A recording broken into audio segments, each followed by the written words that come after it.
Hi, everybody. Welcome to Conscious Conversations. I'm your host, Katie Augustyn. So I'm the founder of the Transformation Center, which is based in Westport, Connecticut. And, at the center, in addition to the individual shamanic healing sessions and the transformation coaching that I do, I also love to host other practitioners for classes, workshops, just a variety of things. And you can go on our website and check it out. And we're going to put up the slide with the contact info, so you'll have it handy. It's basically just Transformation Center CT for Connecticut.com. And the purpose of the Transformation Center and all the work that I do is really to help you rediscover who you truly are and live a life that you love. Let go of who you're not and step into it. So that's what it's all about. I'd love to meet you. So you can contact us and set up a free consultation. I do that over the phone and, just see what's in it for you. So that's really what the Conscious Conversations is about as well. I just love talking to people who have something, to offer and just find out more about them and their background, their lives, and you can learn from them as well. And tonight, I'm very excited that my guest is Carol Vincie. Hey, Carol. Well, so glad to be here. Yeah, it's been fun meeting you. I met Carol, I guess a few weeks ago. Yes. At the Haven, which is a networking and co-working space. Co-working and creative space for entrepreneurs. And they have one in Darien. I think that's the main location. That was their first location. Yeah, yes. That's where I met you. And then also in Greenwich now. Yes, that's the second site. They're looking to expand, yes. Okay, great. And I would encourage everyone to just go check it out. It's Haven, but it's Hayvn. It's an unusual spelling. And they just have a website, haven.com. Yeah, so check it out. So I'm just going to read a little bit about you to introduce you now. Okay. Well, thank you. Yeah, so our audience can get to know you a little bit. And we're going to put up a slide with your contact info as well, so they can reach out to you, okay? Because I think you're going to learn a lot from Carol today. So Carol Vincie describes herself as a serial entrepreneur. I love that description. I bet a lot of people could use that. Yes, so that's a good one, right? And not cornflakes. Right. Not that kind. And she is a very successful corporate executive. She's a venture capitalist, a speaker, and an author, which we'll hear more about shortly. And she's here today to share how her ADD, which is attention deficit disorder, and how it's really a strength, and also share about how dyslexia, both of those have impacted her life. So that's what we're going to focus on, but I'm sure there's a lot more to talk about today. There's a lot behind the curtains on those two things. Because I love to start by asking my guest, how did you get into this work? I guess with you, it was more intrinsic or... Well, it took a long time. Okay. Well, I knew I had certain struggles. Okay. But over 10 years ago, I was at a seminar at an international financial services organization. And one of the speakers outlined 25 strengths and struggles associated with ADHD. And I sat there in the audience going... You identified with that. Oh my God, that's me. But you were identified with dyslexia early in school? Or how does that I work? went to school in the 50s and nobody really talked about dyslexia. Right? That's true. I mean, one of the strengths of ADHD is confidence. So first grade teacher wanted a class monitor. I raised my hand, marched to the front of the room, and she said, "Tell me the initials of this student." And I couldn't. Oh. Phonics is a continuing problem for me. Okay. And at that point, I labeled myself stupid. Oh, yeah. And nobody followed up. The teacher never, talked to me afterwards, spoke to my parents. Wow. I know my dad helped me struggle with those readers in first grade, and I was confusing was and saw. Yeah. Same three letters, right? So nobody ever tested you? Never thought about it. I don't remember confusing God and dog, which are the same three letters. Yeah, right. But I will tell you, to this day, I still struggle with who and how. When I'm sitting at my laptop trying to write something, Yeah. I have to think consciously about which one is appropriate that sentence. Which one would fit in the sentence. So you have to read like the whole context, not just one word at a time. Well, I didn't read. When I did an assessment, at the end of my high school days, the thing that came up was trial attorney. And from a personality point of view, that would have been a great profession. But the reading... But there's so much reading in law school and everything. And, just out of the question. Yeah. So, I got into the IT field. Ah, which makes From that's there, a perfect fit, was it? It was at the time that the field was emerging, exploding. People for the first time were more conscious of the technology. Yeah, yeah.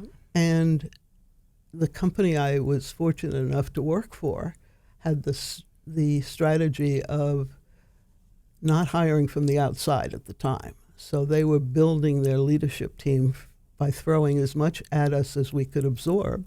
Okay. And those who cried uncle left and became clients because that was the product line that they knew, which wasn't a bad thing. And those of us who could absorb just kept rising through the organization, which is perfect because if I go back to ADHD and the strengths, anything that is novel, challenging, or unique gathers our immediate attention. Okay. So, if you're thinking about what behavior identifies the condition, because a lot of people say, well, how do I know? There's no real test. I mean, there are some tools that they use, some behavioral analysis, but it's not like sitting down at an exam and getting, a 98 or a 55 kind of thing. Not that simple. It's not quite that simple because one of the challenges of the condition is there are 26 different genes that contribute to the condition. Wow. So it shows up in very many different presentations, which is one of the challenges for diagnosis and treatment. You mean each individual has different combinations, different way it presents. There are some consistencies. 50% of people with ADHD also are dyslexic because those functions are performed in the same part of the brain, the frontal cortex. Okay.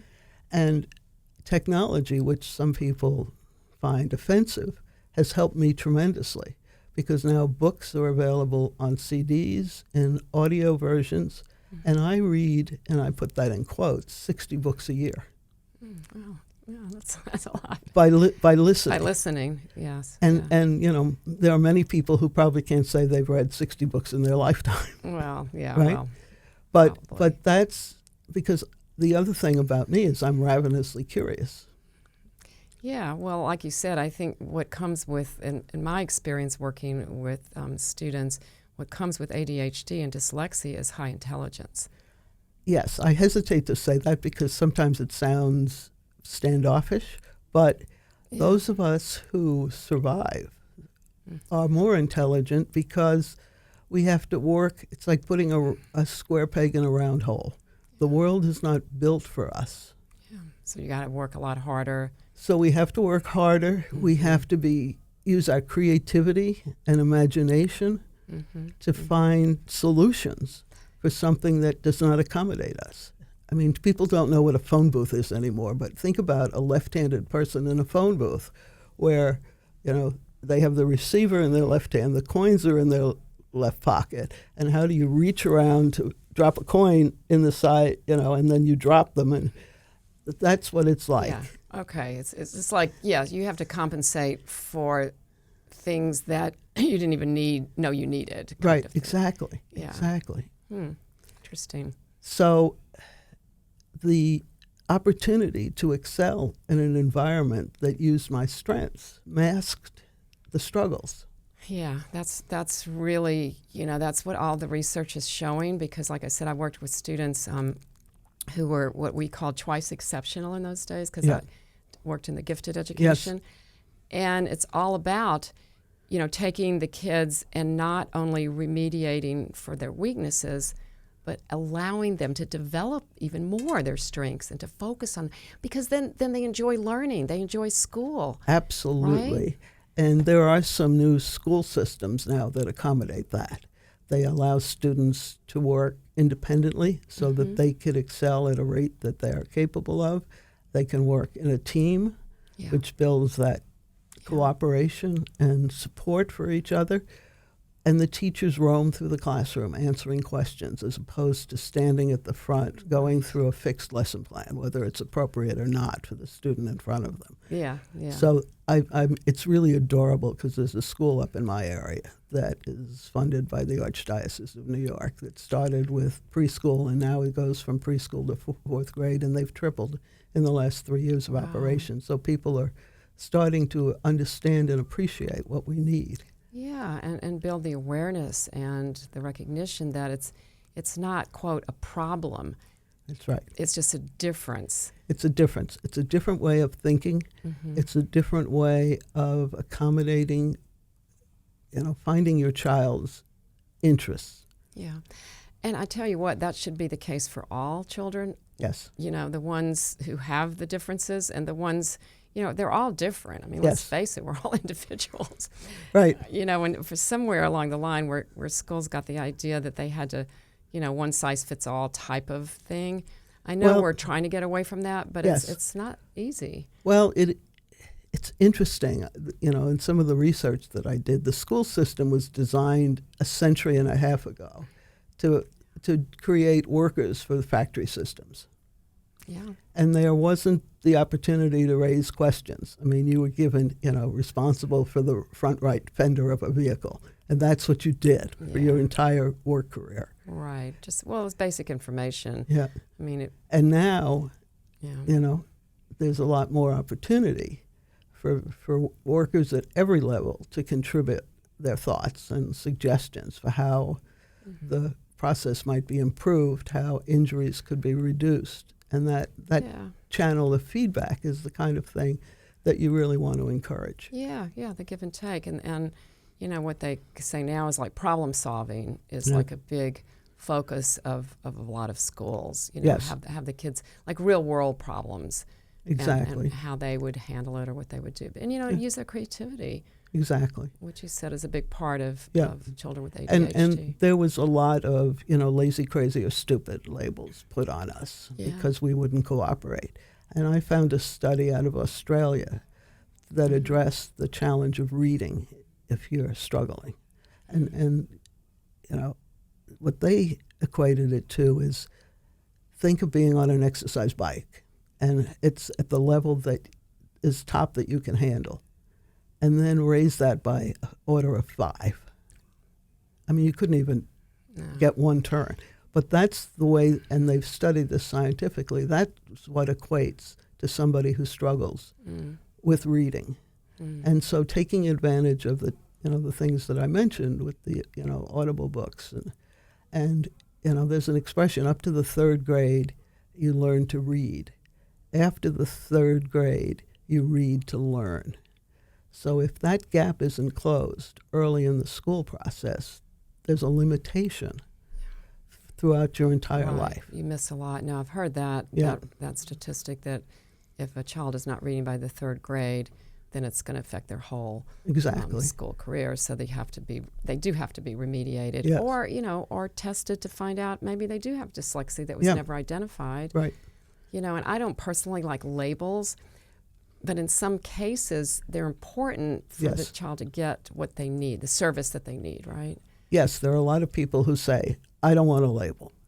But it's not about the label. It's the understanding that comes with learning what your strengths are. Because I do not address defects and deficits. We get beaten up all our lives.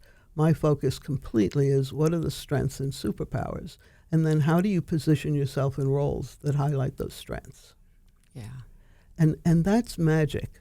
When I was a manager in my corporate life, we were encouraged to work with our staff to improve their weaknesses. Well, if I had somebody with a 20% skill in something and I doubled that, it's still unsatisfactory. Like, why bother? Right. If somebody had a 70% skill in something and I doubled that, now we're really talking about serious productivity. Superstar. And that's what I'm about.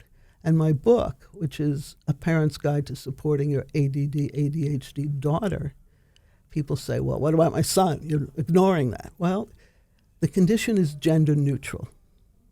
And yet boys in school are 3 times more likely to get diagnosed and treated than their female colleagues.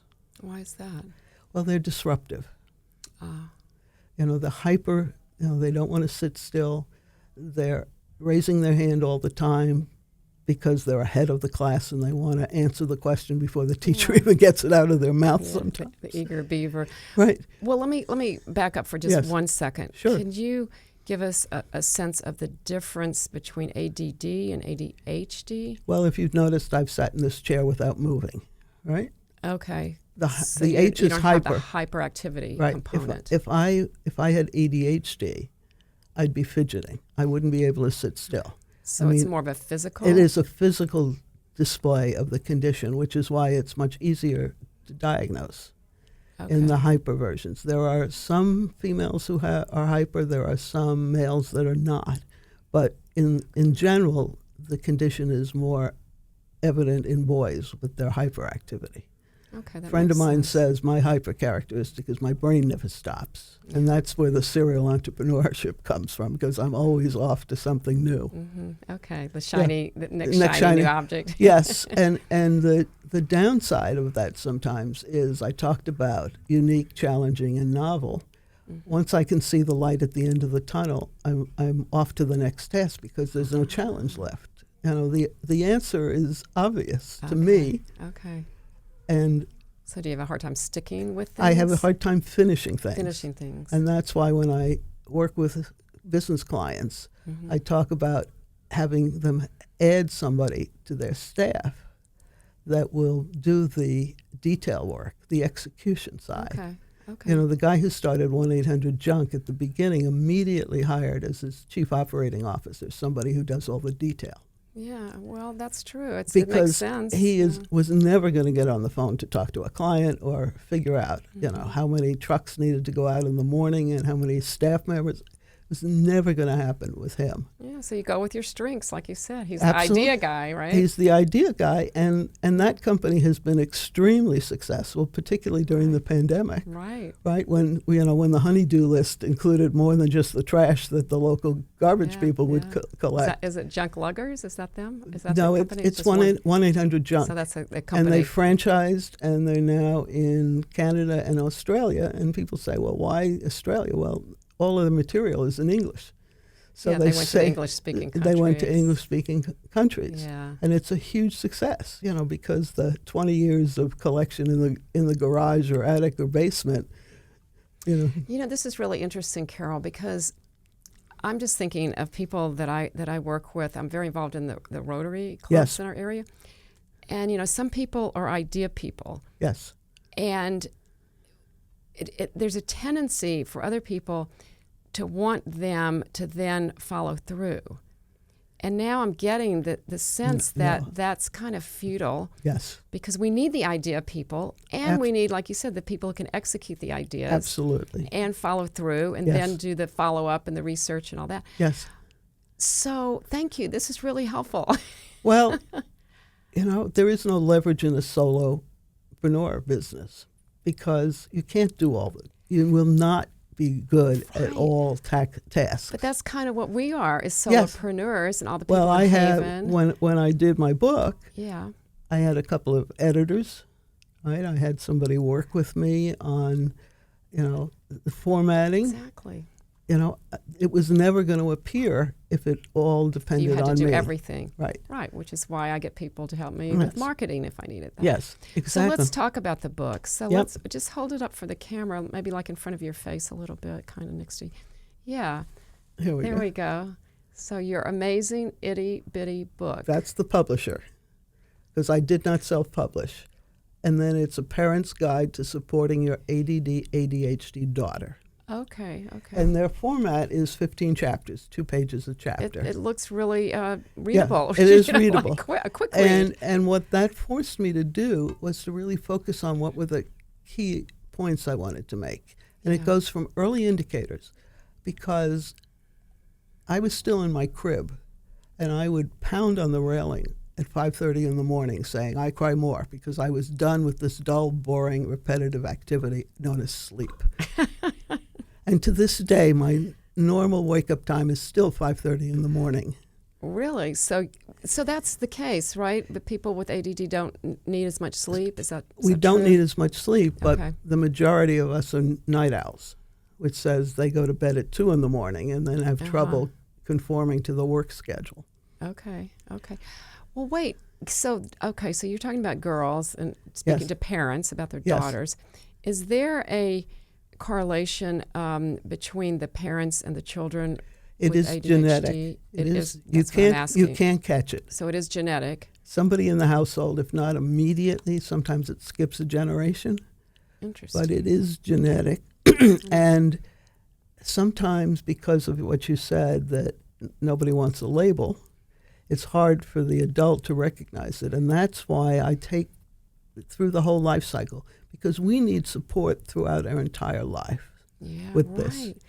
Yeah, I think I mentioned to you on the phone that my sister was identified. Well, she self-identified after I gave her a book to read. Yes. She didn't know until she was in her 60s, probably. Well, I didn't have a label. That story I told you, I was 70 when I was, in that meeting.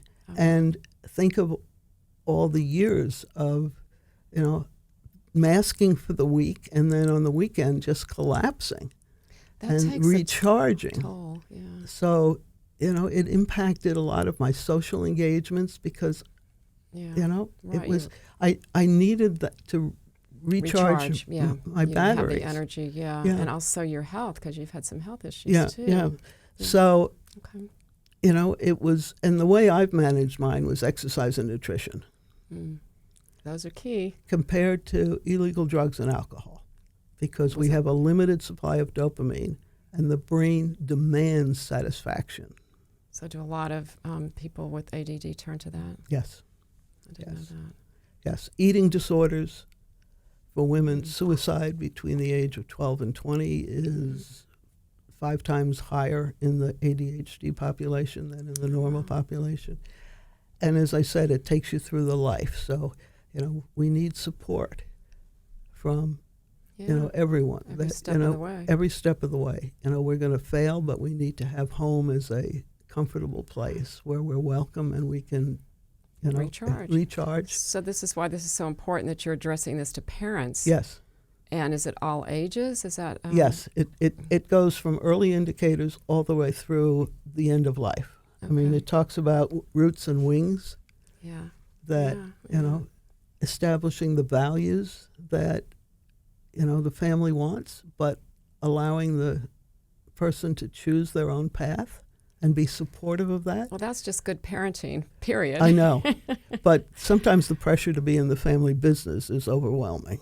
Yeah, for sure. And, but all parents could use this book. Well, yes, for sure. But it feels like it's doubly important when your child has, what we used to call issues. Yes. Right. So the book is available on Amazon, and anybody who purchased it, I would appreciate a review, because that helps Amazon raise my your algorithm. And the other thing is, if you're interested in reaching out to learn, there's an expression, and I can't claim credit for this, but it's impossible to read the label on the jar when you're inside.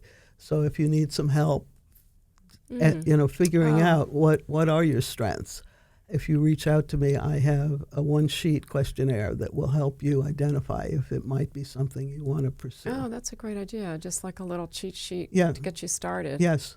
And then, I'm sure people do have questions. Have, a follow-up discussion if you, get the results back to me, because that's my passion. So is that what you do now? You help people discover discover what their strengths are and help them find the right roles. Okay. Because that raises income. Yeah. It raises satisfaction, so you're more fun to be around. Right. Well, just overall well-being. Yes, when exactly. When you're satisfied and, happy. Yeah. Yeah, well, that's terrific. So you have like a little side business? Yes, the business is built upon it. And I'm also working on card decks. I have 7 card decks that look at awareness of the symptoms, acceptance of the strengths, And then the last is action. What do I do with this new information? And it can be do it yourself, but again, I'm creating 90-day Zoom workshops. Oh, great. Because it's sometimes easier to see progress in someone else than yourself, so that's motivating. And then somebody may come up with an idea that you never thought of, that I didn't think of, that Sure. we can share in the group. Right. Well, the creative aspect of the Exactly. brain. Exactly. Yeah. And just the support, because sometimes your family doesn't want to hear about it. Oh, come on, it's a myth. It's not the support. Yes. I thought you said sport. I'm no, like, the we're support. going to play sports now. No, the support from loved ones may not be there. Yes. So this could be a way of gathering self-confidence and improving self-esteem. Yeah, and sometimes that's, I don't want to say more important, but equally important, perhaps. It is. I mean, just from an outside just perspective. having the confidence, like what I did in first grade, raise my hand and march to the front of the room. Yeah. Right. Right, and that's why teachers are so important to our growth as children and Yes. individuals. Yes. So you can be like that So teacher I'm in a hoping way, to yeah. be able to reach people, and the idea is to get the card decks in the bookstores as one of their ancillary sale products, Okay. and also because of the dyslexia, I'm trying to raise $3,000 to create an audible version of the book. Oh, what a great idea. Yeah, of course. Well, so are these also like available for schools, for school libraries perhaps? I am working to get them into the library system in Dutchess County, Okay, where you live. where I live, but open to any location that is interested in Okay. doing that. I'm looking to Yeah. do workshops to help Okay. people ask questions and Great. sort of take that first step into Yeah. what is, sometimes a dangerous or frightening Yeah, situation. could be fraught, yeah. Yes. All right, cool. So you can let people know to contact you. We'll put up your contact info again, your slide at the Yes. end here, and they can reach out if they have any suggestions for places Absolutely. or people Absolutely. to talk to. Anyway, it's just so important to get the word out. I agree Yes. with you there, Carol. That's one reason I wanted to talk to you today. other Yeah, than well, I just appreciate this getting to know opportunity you, for but- sure. Yep. But it's, maybe Yeah. we can talk to the Westport Library. Yeah, that'd be great. See And what they the have. magic of Zoom. So, Yeah, I'm willing to that's drive true. up to an hour and a half. But you Which, can do it over Zoom but too, I, of but course. I've done Zoom sessions. I have some books purchased in England, Okay. and I Zoom regularly on the West Coast. That's So terrific. very flexible. Well, that's great. Well, we're going to need to wrap up now. We're coming to the end. Is there anything that I didn't ask you that you want to share? Well, We have what- about almost a minute. Okay, one other thing. When I talked about that opportunity at that seminar, I encourage business owners to think about hiring us because of our vision and imagination. We will blow the socks off of any forecast because we will find unique ways of presenting your business. That's terrific. And so I encourage even business owners to say, I don't want diversity. Well, how do they know, though? Isn't that something you can't ask somebody when they apply? Well- Do you have ADHD or ADD? No, but you can ask about how people have used creativity maybe in novel Yeah, ways, either, in their schooling or, like myself. I started, a serial entrepreneur. My first business was teaching piano lessons at Yeah. 16. Okay. Yeah. Now, that So shows... you're right. There's ways of Yeah, getting to it, yeah, as long as yeah. you're aware of it. Yeah. All right. Well, we're going to need to wrap up, but thank you so much for being here. And thank you for our viewers for watching today. And I hope you learned a lot about what Carol had to say. Thank you so much to the Westport Library. Namaste.